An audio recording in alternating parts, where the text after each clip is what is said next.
после овој марш имаме средба во социјално-економскиот совет, кај што ни е најавено дека ќе биде присутен и премиерот на државата и ние ќе му ги доставиме буквално сите наши забелешки од нашите членови, од нашите синдикати кои што наидуваат на проблеми во секојдневниот живот. Проблемите кои што се засегнати нашите синдикати, нашите работници, наидуваме на тоа што за жал се уште нашите синдикати не се целосно прифатени во државата, од институциите, од одредени министерства. Ние тоа наназад го кажувавме неколку години, неколку периоди и се надевам денешната прилика со премиерот буквално ќе му кажеме каде што треба да се поправи. Доколку не се поправи ситуацијата, работниците ќе знаат многу повеќе како да го изразат својот револт. Зошто не се организиравте заедно со останатите синдикати за еден центар? Видете, ние немаме ништо против да се организираме со останатите синдикати, меѓутоа како да се организираме со останатите синдикати, бидејќи тие се главните коченичари на синдикалниот плурализам во државата. Ќе ви кажам само еден проблем. Има синдикати во држава кои што имаат во својот статут дека работник не може да биде одстранет од нивниот синдикат, замислете 3 години.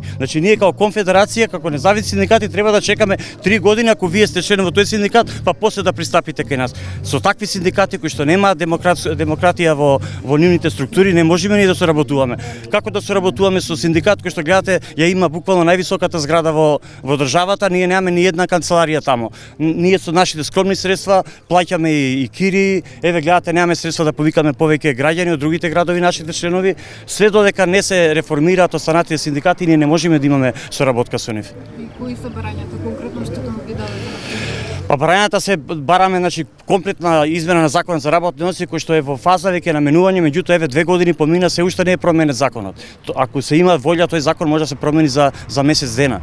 2 години некој свесно го чува тој закон, закон дека се работи на нов закон, меѓутоа ние не сме вклучени. И како да имаме соработка со нив? Кога се прават како репрезентативни синдикати, ние го негираме нивната репрезентативност и бараме комплетно пребројување на работниците во државата. Крајна дестинација и на останатите дел од останатите протести е влада, ќе се обедините таму заеднички. Па видете, ние не ги работниците за нас се сите исти без разлика каде членуваат и таму најверојатно сите ќе се обединиме. Меѓутоа ја кажав, не е вината кај работниците, вината е кај синдикалните лидери, мора да ги надминат суетите нивни. Ние сме спремни за соработка, меѓутоа за соработка потребна е и од другата страна некој да пружи рака. Во Македонија обезвреден трудот сите овие декади наназад. Според Државниот завод за статистика, просечната плата е речиси 400 евра. Тоа е нонсенс. Во една обична програма Excel, ако пресметате и ги ставите сите плати на вработените во Македонија, тоа се сигурно над 800.000 вработени, не знам точна бројката, но оние имаат. Сигурна сум дека просечната плата не надминува 220 евра, 200 до 220 евра. Едно 4 члено семејство во кое се вработени, двајца вработени, максимално да зема 400 евра заедно, со 2 минимални плати не може да преживее. Луѓето во Македонија едвај преживуваат. Луѓето во Македонија не живеат.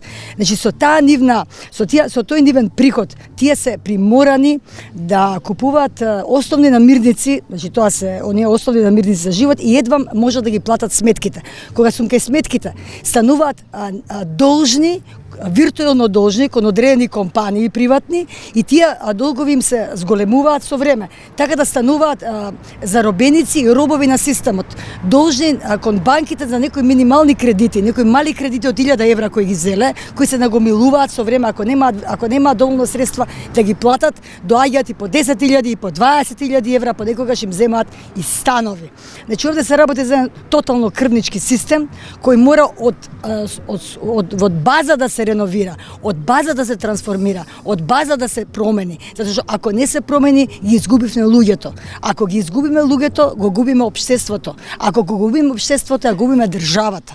Ние полекано сигурно го губиме ова општество кое сме го градели сите заедно.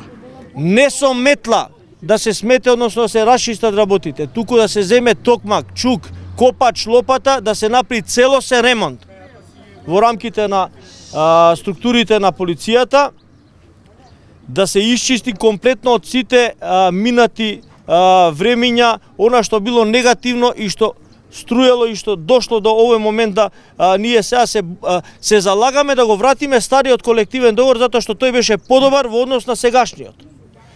Да се врати сабота како неработен ден. Да се внесе 9 час во континуитет на полициски службеници кои работат 8 часа ноќе, плюс 1 час дополнително. Да се внесе дополнителен однос од 5% на работниците кои имаат домашно дежурство. Значи, тоа се само дел од барањата што во моментот можам да ги презентирам и да ги пренесам. Само во март месец 9 полициски службеници од МВР ја напуштија Републиката, замина во некоја држава надвор од Балканот. Така да ова е веќе алармантно. Ако градежниците, ако работниците од здравството, ако во минатото професионалните војници беа тие што заминуваат држава, сега полициските службеници се лица кои имаат лиценци, меѓународни лиценци за обезбедување, заминуваат надвор од Републиката и ова е момент со кој сите граѓани мора да се запрашаат дали ова ние што го нудиме као предлог за да ги задржиме работниците во полицијата ќе биде основа за покачување на плата и да биде така, или да ги изгубиме и овие полициски работници во Министерството за внатрешни работи кои вложиле повеќе од 5, да не речам и 30 на години служба, професионализам во рамките на Министерството за внатрешни работи и одеднаш кога ги немаме, ќе го изгубиме и основот за безбедна држава.